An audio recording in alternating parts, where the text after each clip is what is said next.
Bienvenido a su programa Reseñas de toda la semana. Muchas noticias, hoy acompañado de la colega periodista María Alejandra Lazala, que está acompañándonos a nosotros porque nuestra querida compañera Adelaida Martínez está fuera del país, así que bienvenido. Muchísimas gracias, don Rafael, complacida de acompañarle en esta entrega y darle la bienvenida a esos televidentes de reseña que nos acompañan en el día de hoy. Hoy estoy de rojo. De rojo, sí, escogidista. Haciéndole la contraparte a Adelaida, que siempre es sí, azul. Y sí. Nada, pues muchísimas gracias. Bueno, Rafael. bienvenidas a este programa que es suyo también y darle las gracias a todos los televidentes por la sintonía semanal de reseñas. Con muchas noticias, María Alejandra, esta semana, informaciones importantes, todo lo que tiene que ver con el tema que se ha puesto en estos días de la reforma constitucional, la ley de fideicomiso que se va a introducir a las cámaras legislativas.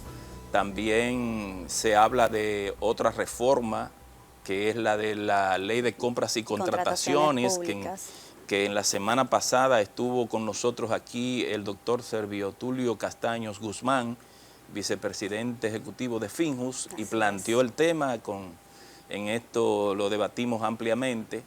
Y bueno, vamos a ver otros temas que tienen que ver con la comunicación, lo que nos corresponde a nosotros, María Alejandra.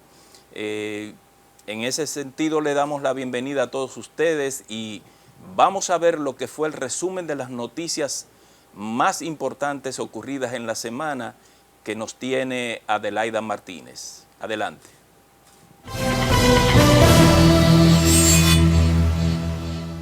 La semana que concluye inició con una nota triste para el periodismo.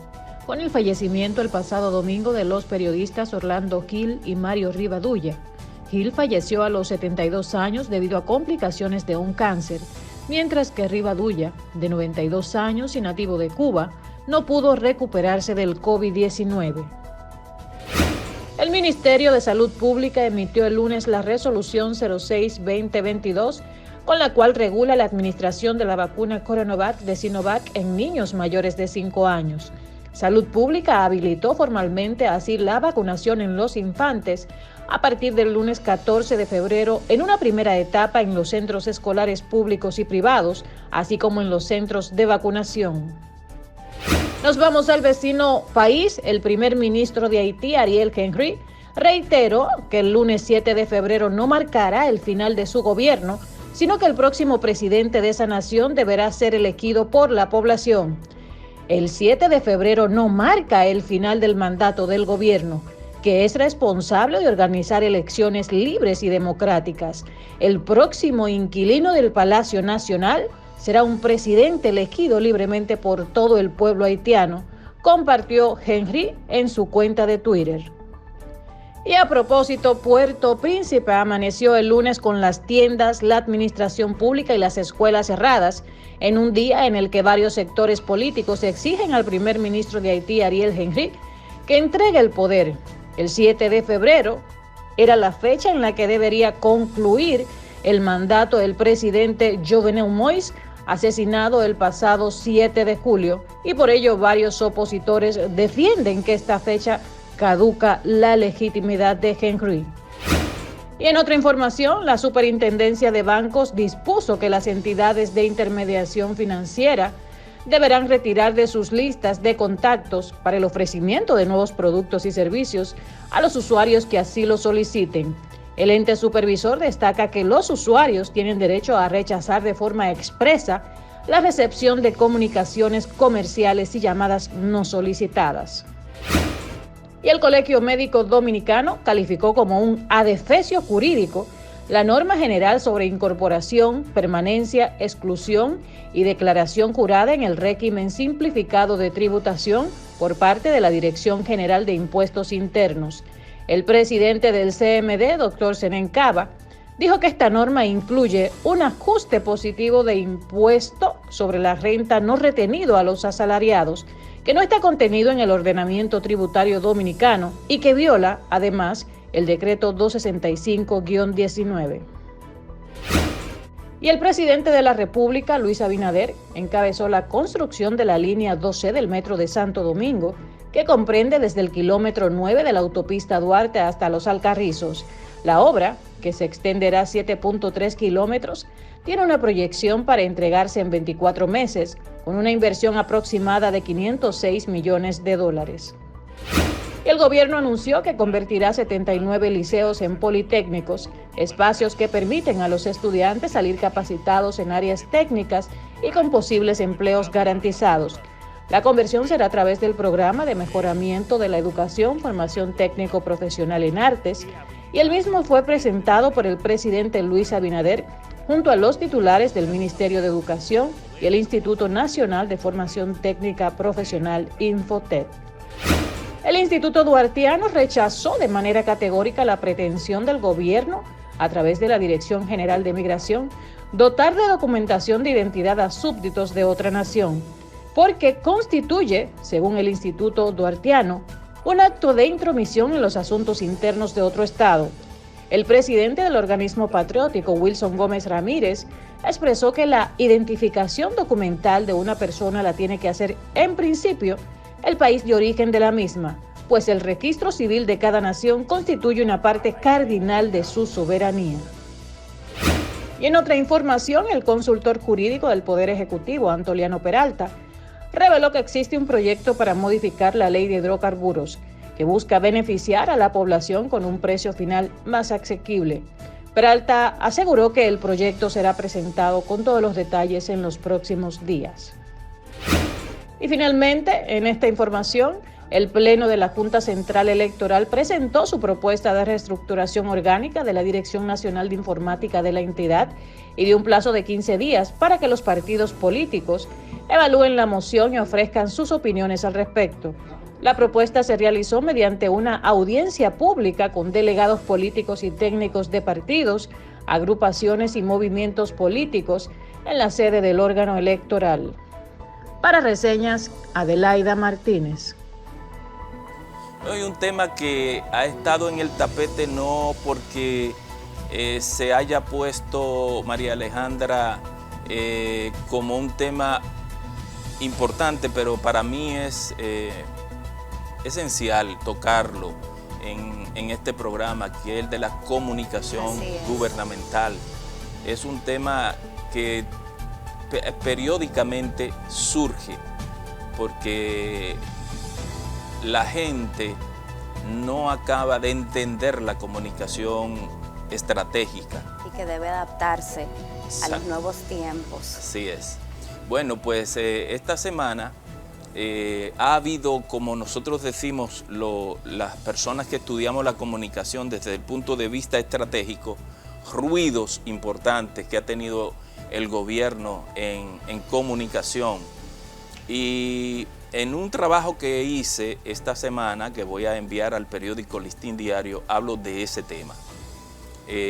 Si uno ve, María Alejandra, lo que ha sido el discurrir de la historia desde la primera revolución industrial hasta este tiempo, nos damos cuenta que siempre ha habido una transformación que ha sido generada por la innovación tecnológica.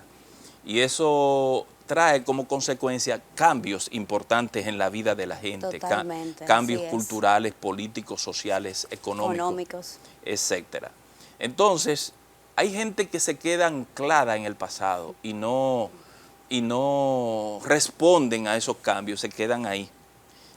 Yo creo que hay muchos políticos y figuras públicas que no se dan cuenta que ha habido cambios en la sociedad, que la tecnología de la información y la comunicación han provocado cambios profundos que incluso han determinado lo que es el comportamiento de la gente, la cultura en el deporte, ha cambiado hasta la forma de ser en la gente. Claro. Y ha cambiado sobre todo, la relación entre gobernados y gobernantes. El poder hoy día es menos poder que antes, porque la gente ha sido empoderada por la comunicación. Sí. Por ejemplo, cuando yo comencé a hacer comunicación, la comunicación era horizontal. Hoy la comunicación era vertical, vertical. Hoy la comunicación es horizontal. Todo el mundo tiene poder para comunicar. El acceso a la palma de la mano. Exactamente, en este aparatito. Así es. Entonces, como todo el mundo tiene la capacidad para comunicar, para decir, para opinar, entonces eso ha hecho también que surjan nuevos actores, nuevos ingredientes en la comunicación con los que no se contaba antes. Claro. Grupos de presión que no existían antes y que hoy día establecen la pauta de la opinión pública.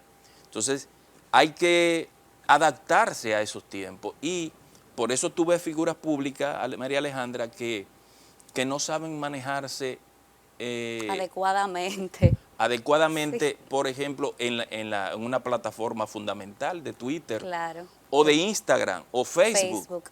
No saben, porque, y si tú no sabes, por lo menos tienes que buscar un asesor o una asesora sí. que te pueda llevar y pueda llevar tus mensajes.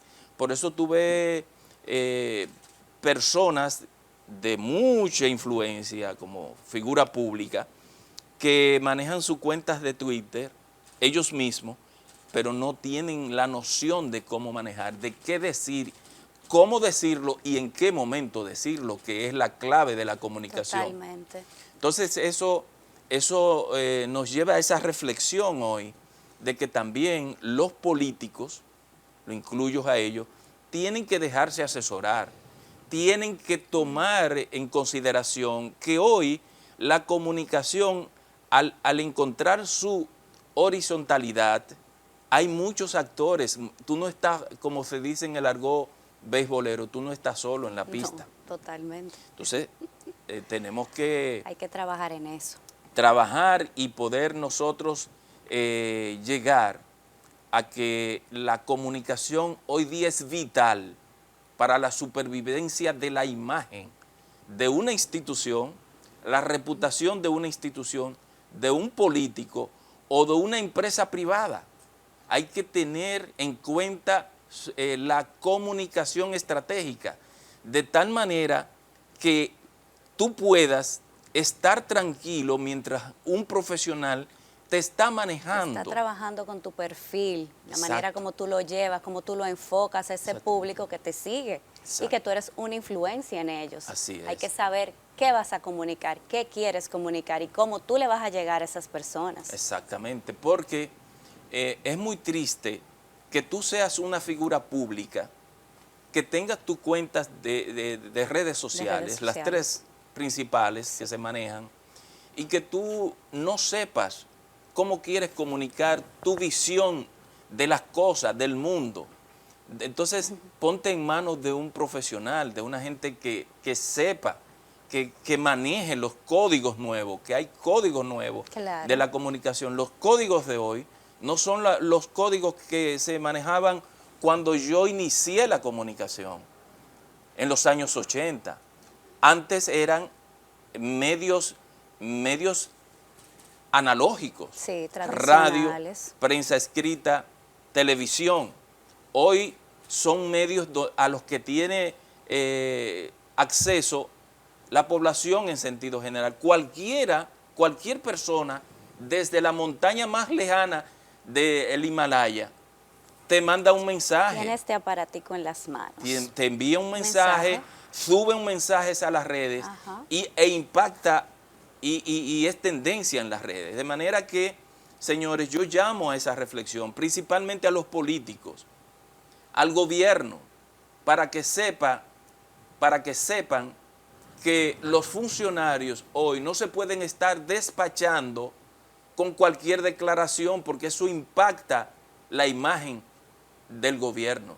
No pueden estar haciendo lo que a ellos se le antojen como si estuvieran en su casa encerrados, porque eso impacta a la imagen del gobierno y, por supuesto, del presidente de la República. Así es que este mensaje yo quería dejarlo en el día de hoy para que nuestros televidentes puedan entender el mundo que estamos viviendo hoy. Así es que vamos a la pausa y volvemos con otro tema.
Hoy nos acompaña en reseñas Antoliano Peralta. Antoliano Peralta es doctor en Derecho, egresado de la Facultad de Ciencias Jurídicas y Políticas de la Universidad Autónoma de Santo Domingo. Cuenta con una maestría en Derecho Administrativo y Gestión Municipal, otorgada por la Universidad de Castilla-La Mancha, España. Durante su vida profesional se ha desarrollado como abogado litigante y consultor para entidades públicas y privadas, con especialidad en materia electoral. Es coautor y autor, respectivamente, de las obras Reformas a la Constitución Política Dominicana, Precisiones Jurídicas y otros temas. Actualmente, Antoliano Peralta es el consultor jurídico del Poder Ejecutivo. Hoy nos acompaña en reseñas Antoliano Peralta. Bien, en la parte central de este programa Reseñas tenemos un invitado especial, el consultor jurídico del Poder Ejecutivo, Antoliano Peralta, que tenemos el grato placer de recibirlo en este programa. Gracias. Muchas Bienvenido. gracias. Sí. Para mí la gratitud. Bueno, nosotros queremos empezar con lo que ha sido un tema de debate toda esta semana, doctor, en los medios de comunicación y en las medios de comunicación tradicionales y en las redes sociales.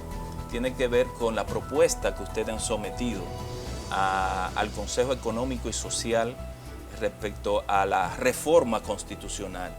¿En qué consiste esa propuesta, doctor? Sí, bueno, muy bien. Se habla de reforma constitucional, pero en realidad esa propuesta se presentaron ante la mesa técnica del CES, que se titula Transparencia e Institucionalidad. Es decir, que el Consejo Económico y Social está discutiendo, tiene una mesa, por ejemplo, del agua, otra que tiene que ver con producción agrícola, otra que tiene que ver con energía eléctrica, y esta que tiene que ver junto con la que se titula Modernización del Estado, que tiene que ver con una serie de propuestas de reforma que viene presentando el presidente incluso de antes de la campaña, en la transición, en su programa de gobierno y ahora. Ahora, algunos observadores, incluso personas versadas en el tema constitucional, dicen que es una reforma, ellos usan un término, dicen que es una reforma cosmética, es decir, es una reforma pequeña, porque el propósito del gobierno no ha sido reformar la Constitución, sino que el propósito es un paquete de reformas que son más importantes y más impactantes que la reforma constitucional misma, y algunas de ellas hacen indispensable tocar tangencialmente la Constitución. Pongo un ejemplo. Por ejemplo, si usted dice, y esto es solo un ejemplo, si usted dice, vamos a reformar el sistema de la estructuración de la Cámara de Cuentas y vamos a hacer que los miembros de la Cámara de Cuentas, o un ejemplo concreto, es real, que es el del Tribunal Superior Electoral, que se está proponiendo que sea, en vez de 4, 9 años. O el Procurador General de la República. O el Procurador, que digamos es el plato fuerte de la propuesta. En el caso del Procurador, la Constitución le establece 3 funciones importantes al Procurador. La función de investigar y presentar acusación, de manejar el sistema penitenciario y de elaborar y trazar la política criminal contra el crimen del Estado. Entonces, ¿qué resulta? Que para modificar eso hay una de esas funciones que es constitucional. Digamos que la función del sistema penitenciario no es indispensable a la modificación de la Constitución, porque la propia Constitución dice que el régimen penitenciario de la República Dominicana estará bajo la regencia, con otras palabras, del Ministerio Público o de cualquier otra institución que cree la ley. Así es. Entonces, se puede crear una institución que maneje, pero ¿qué resulta? Que también tiene como función elaborar la política contra el crimen, y eso sí está en la Constitución. Exacto. Entonces ahí hay que hacer una pequeña modificación. Si se quiere traspasar esas funciones que tiene el Ministerio Público a otra institución para, como nosotros hemos dicho, dejar al procurador, llámese procurador, como dice un amigo hoy en un artículo, que cambiarle el nombre de procurador es insignificante, se puede llamar procurador. Nosotros sugerimos Fiscal general. que se llame fiscal general, porque con eso estamos dando la anotación de que ese es un fiscal. De manera que trato de concluir esta idea diciendo que la reforma constitucional es solo en la medida en que es necesaria para el paquete de reforma. Es decir, a ver si yo le interpreto bien lo que ustedes no han sometido un proyecto para reformar la Constitución, sino que varias de las propuestas que están en el conjunto de las reformas que se van a hacer tocan a la Constitución. Exacto. O sea, no es un proyecto per se de reformar la Constitución. Ustedes lo han entendido perfectamente en poco tiempo. Por ejemplo, nosotros decimos, hacemos una serie de propuestas sobre los jueces de la Suprema Corte, y entre ellas decimos que para ser juez de la Suprema Corte, uno de los requisitos indispensables es no haber tenido militancia y activismo político reconocido durante los últimos 5 años antes de ser nombrado. Bueno, para eso hay que tocar la Constitución, porque eso no está dentro de los requisitos que la Constitución establece para ser juez de la Suprema. Sí, entonces yo llego a una conclusión por la modesta experiencia que tengo. Ahí ha habido un tema de comunicación, porque un proyecto, el que el CES pueda tener un acompañamiento en la comunicación para decir eso adecuadamente, en el momento adecuado, porque, lo digo porque en las redes sociales se ha armado una polémica en ese sentido, porque incluso los sectores políticos diciendo, pero ¿por qué reforma de la Constitución Exacto. ahora? Pero no han sabido interpretar bien el tema. Claro, por ejemplo, nosotros decimos que en la reforma al Ministerio Público, al Consejo de la Magistratura, nosotros queremos quitar al procurador, o si se llamara fiscal general, de la matrícula del Consejo de la Magistratura. Pero no podemos hacerlo si no vamos a la Constitución. Exacto. Entonces el objetivo final no es modificar la Constitución, el objetivo final es modificar la composición del Consejo de la Magistratura. Por eso es que es una reforma constitucional tangencial, pequeña, circunstancial, puntual. Por ejemplo, ustedes plantean, de acuerdo con lo que pude leer también, el que unificar las elecciones.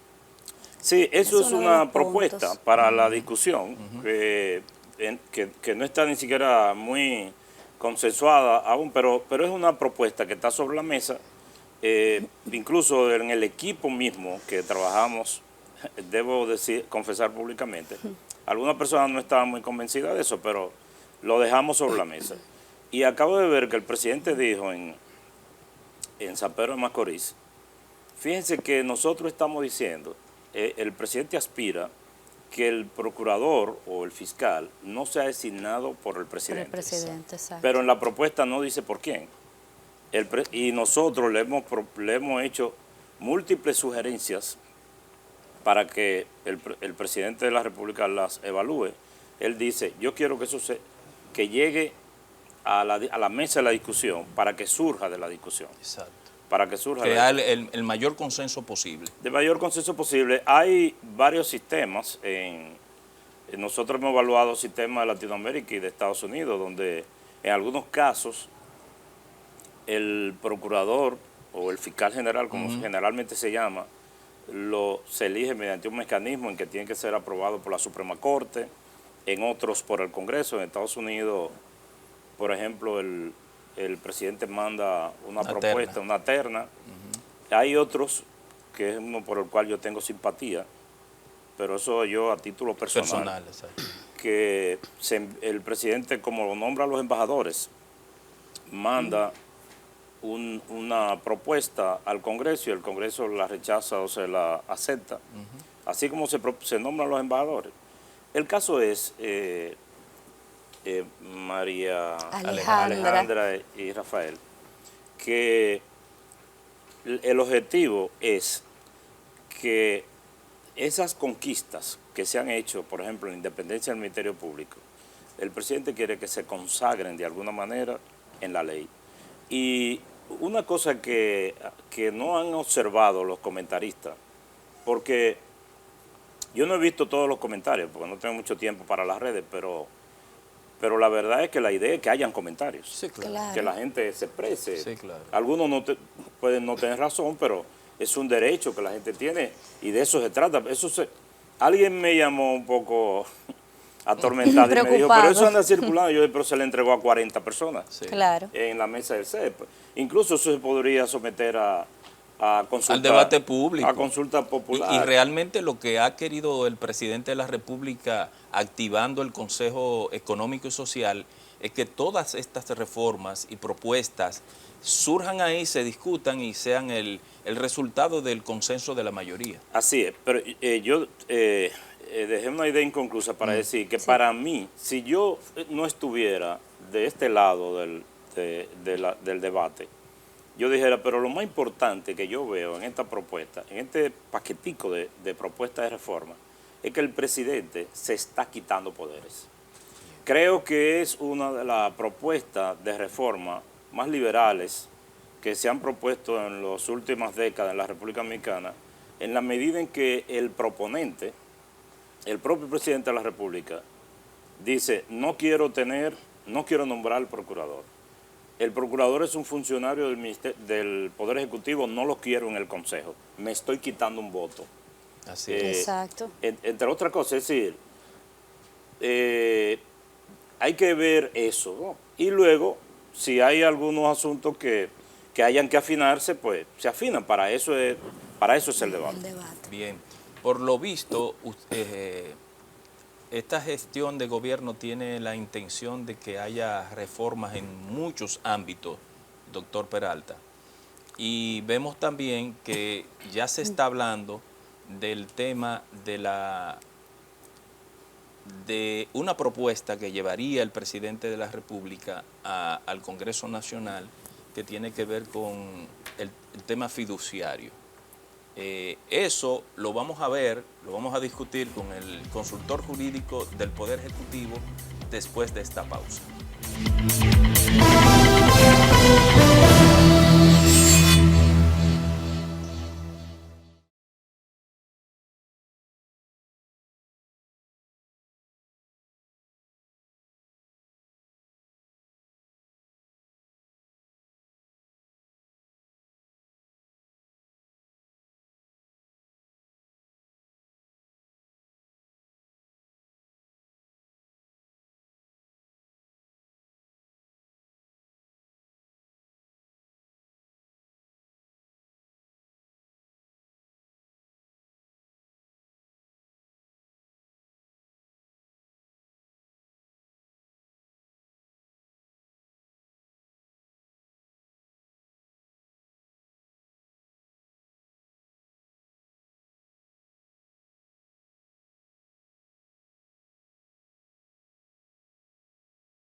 Y volvemos a esta interesante entrevista con el consultor jurídico del Poder Ejecutivo, Antoliano Peralta.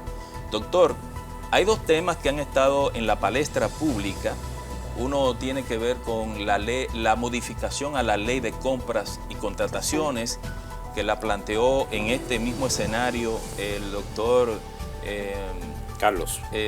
Tal vez. No, Castaño Guzmán, Sí. Vicepresidente ejecutivo de Finjus. Finjus, Servio Tulio, y también el tema de la propuesta de fideicomiso, si va a una ley, si se va a hacer... Bueno, miren, vamos a empezar por lo del fideicomiso.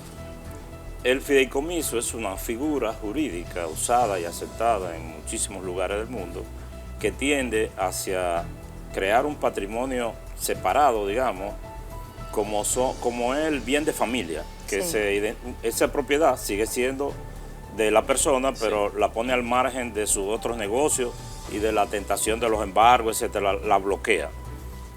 Eso es más o menos, en una definición sencilla, popular, lo que es un fideicomiso. Ahora, aquí se promulgó en el 2011 la ley 189-11, que creó el fideicomiso más para fines inmobiliarios, para la adquisición de viviendas, etc.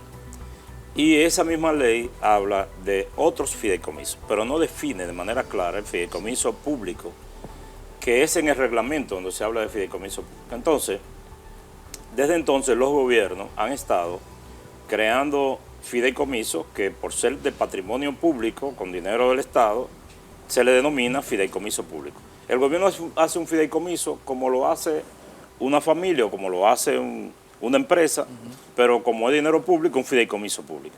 Ahora bien, todo lo que tiene que ver con el Estado tiene que tener una regulación particular. Sí. De ahí que el presidente, a requerimiento nuestro, haya dispuesto que se elabore una propuesta de ley para regular de manera expresa el fideicomiso público. Y se está trabajando en eso. No quiero entrar en particularidades porque eso todavía no...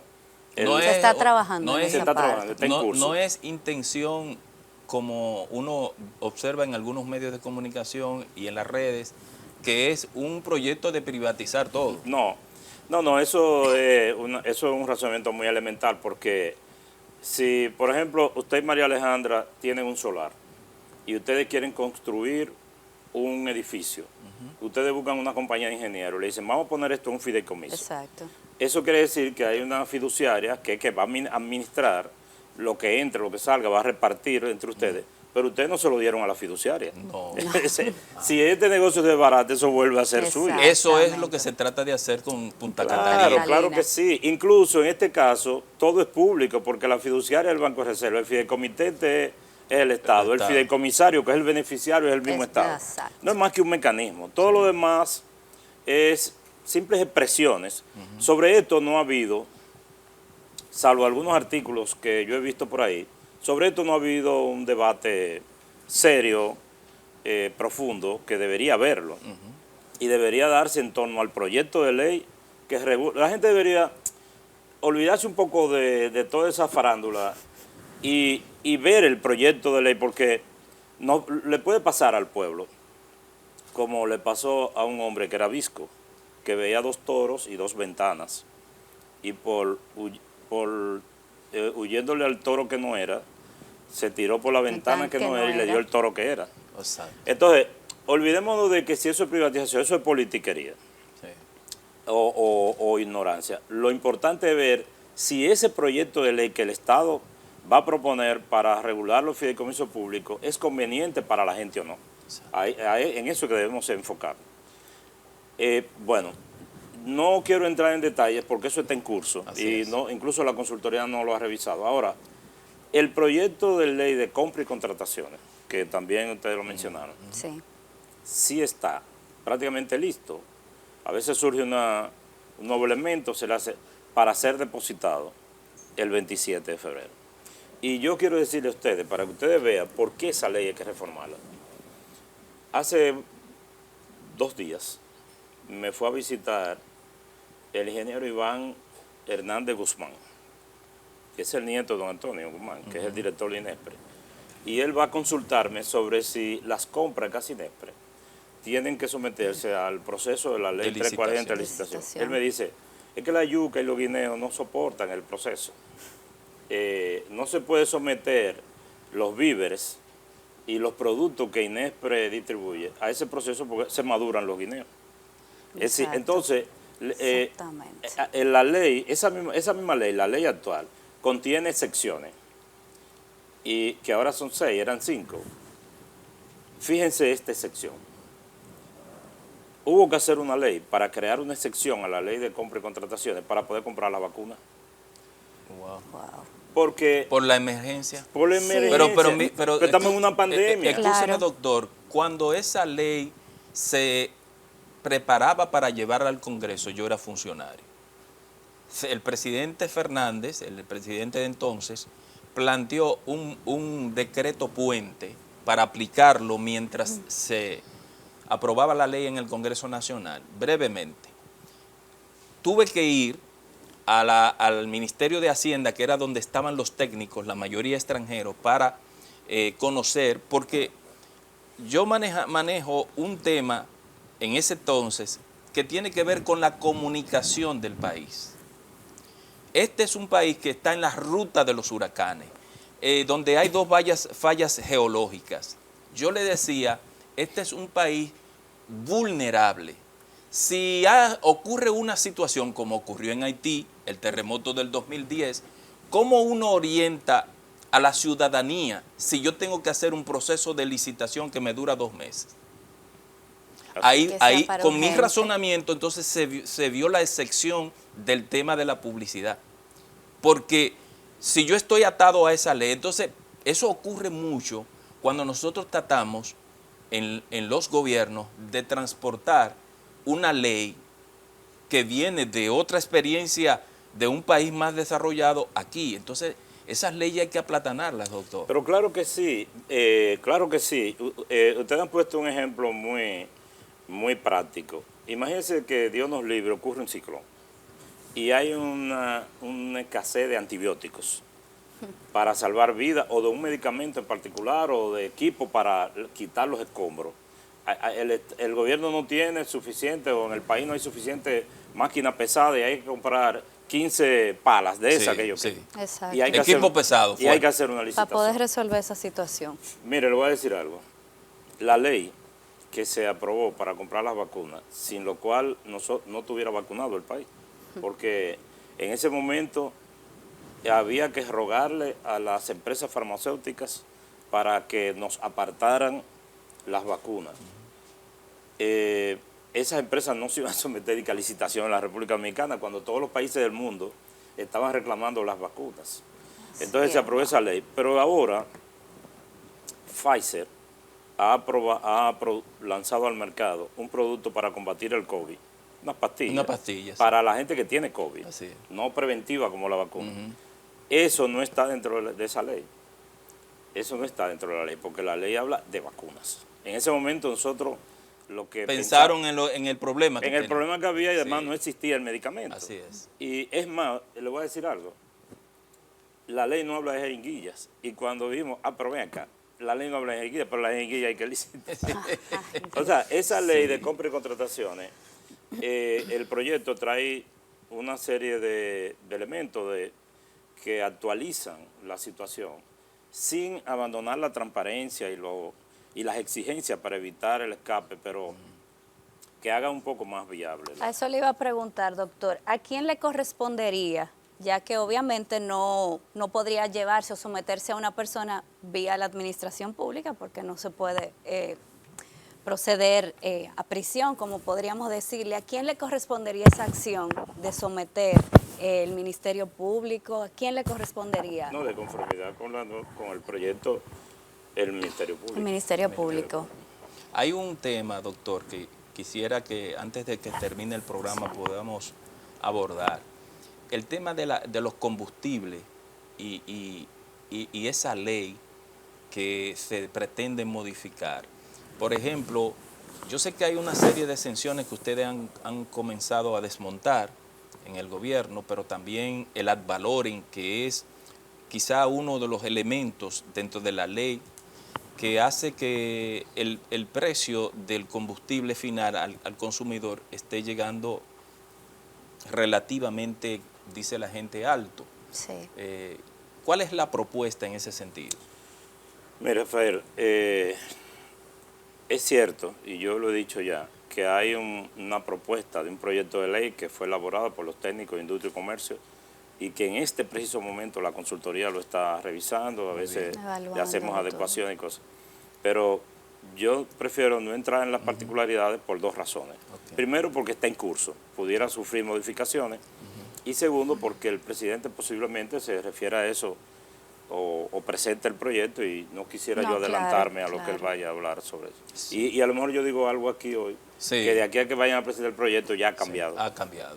Bueno, pues la intención sí está de ver, sí, claro, de ver cómo se modifica eso, porque ciertamente ha habido en todo, no ahora en este gobierno, cuando se incrementaron los precios del crudo en el mercado internacional, que llegó hasta 147, ciertamente en esa época República Dominicana tenía un acuerdo con Venezuela de Petrocaribe que ayudó un poco a tomar oxígeno en ese sentido, porque era financiado después de un precio, se pagaba a 2 años con un interés muy bajo, o sea, y le generaba finanzas al gobierno. Sí, Mire, yo como no soy economista, trato de hacer una comparación de la economía del país con la economía familiar y me funciona. Yo digo, si un padre de familia tiene un sueldo, gana 200,000 pesos y mantiene su familia, vive bien, le aumentan la casa, sí, ¿verdad? Se le daña el carro, aumenta la luz, le aumentan la comida, sí, el salario, se disminuye su eficiencia. Claro. La gente comenzarán, la esposa y los muchachos a quejarse de que ya no salimos, ya no paseamos, etc. Eso mismo pasa, el petróleo está disparando. El gobierno ha estado sosteniendo eso con subsidios, poniendo el pecho para que llegue lo menos posible a la gente. Sí. Llega un momento en que a lo mejor no puede hacerlo, o baja, o quiera Dios que con esta ley se ayude un poco a que el impacto en la población sea menor. ¿Hay intenciones del gobierno de someter algunos otros proyectos de...? Sí, claro. Incluso hablando de hidrocarburos también, no sé si estará listo para el 27, pero esa es una ley de comercialización del hidrocarburo. Hay un proyecto de ley para exploración y explotación de hidrocarburos. Hay un proyecto de ley para modificar y darle más funciones a la Contraloría. Hay un proyecto de ley que está en el CES sobre la Cámara de Cuentas. Hay un proyecto de ley sobre... que se llama de buen gobierno para eficiencia. La buena gobernanza. Exactamente. Y bueno, quizá pierda alguno de memoria, pero estoy hablando de lo principal. Ya antes habíamos depositado que cursa un proyecto de ley sobre referendo, que es un mandato de la Constitución, que todavía no ha sido aprobado. Porque hay una serie de legislaciones pendientes que no se han tramitado, no se han propuesto al Congreso Nacional, que son el fruto de la reforma constitucional del 2010, doctor. Así es, ese es uno. Ese es uno. Por ejemplo, otro es la ley de indulto. Fíjense que el gobierno pasado, el gobierno del expresidente Medina, yo no recuerdo que haya indultado a nadie. No. Ok. El presidente Abinader no ha indultado a nadie. No sé si el presidente Fernández lo hizo, porque tampoco. No hay una ley tampoco. A una mujer, sí. A una mujer. No hay una ley que regule el indulto, aunque la Constitución lo manda. Sí. Y hay una serie de leyes que el presidente tiene el empeño, y hay una comisión trabajando en eso para ir cumpliendo con el mandato de la Constitución. Sí. Excelente. Bueno, pues nosotros que vemos, por ejemplo, que ya ustedes se han embarcado en un gran proyecto de reforma, ¿cómo usted ve el funcionamiento burocrático del Estado si con la aprobación de todas estas leyes que reforman muchísimas legislaciones, ustedes se sentirán cómodos para que el Estado sea más ágil, más eficiente y pueda impactar a los ciudadanos, que es el objetivo? Sí, yo pienso que si se aprueba este paquete de leyes, no solamente los funcionarios públicos se sentirán más cómodos, sino también la ciudadanía. El objetivo del presidente es burocracia cero. Ese es su proyecto, ese es su gran plan. Él quiere que hayan ventanillas únicas. Usted, por ejemplo, yo fui una vez al Ministerio de Medio Ambiente para pedir una autorización para que un cliente mío pusiera una empalizada y me dijeron que tenía que pasar por 3 viceministerios. Wow. Pero no pasaba automáticamente, sino que me devolvían el expediente y tenía que Usted introducirlo. llevarlo. Me lo devolvían. Entonces, el presidente, que es economista y es un hombre muy joven de negocio y que ha estado envuelto y que ha tenido que sufrir las consecuencias de la burocracia, él quiere reducir eso. ¿Qué debo decir? Facilitarle la vida Que al en ciudadano. el gobierno del presidente Fernández se alivió un poco esto. Sí, un poco. Se alivió un poco, pero eso es un proceso que hay que continuar. Necesita más. Hay que continuarlo. Aquí, ustedes recuerdan que aquí para constituir una sociedad de comercio había que buscar 7 gente, Ay, sí. Ay, sí. 7 gente que no eran accionistas reales. Y todo el mundo lo sabía, se ponían los mensajeros Ajá. y había un dueño. Bueno, sencillamente, señores, se modificó la ley, se puso empresa de único dueño, empresa de 2 dueños o empresa de los dueños, que sean. Y con eso, con esa simple disposición legal, se aliviaron, pero además, en todos los países del entorno, constituir una compañía era una cosa de una semana, aquí era 3 meses o 4.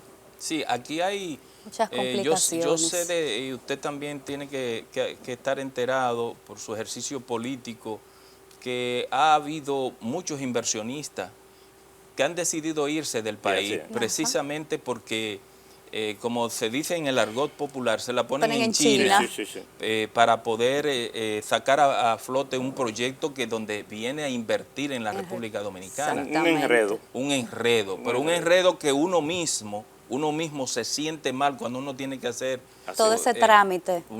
ese trámite tan pesado. Totalmente. La misma cultura del empleado público es muy medalaganaria. Entonces, todo eso No ayuda. no ayuda. La idea es dejar solo los trámites que sean indispensables Exacto. para proteger al Estado, para mantener la transparencia, la seguridad y la legitimidad. Pero todo lo que se pueda eliminar, que se elimine. Bueno, pues le damos las gracias, Muchísimas doctor gracias, doctor.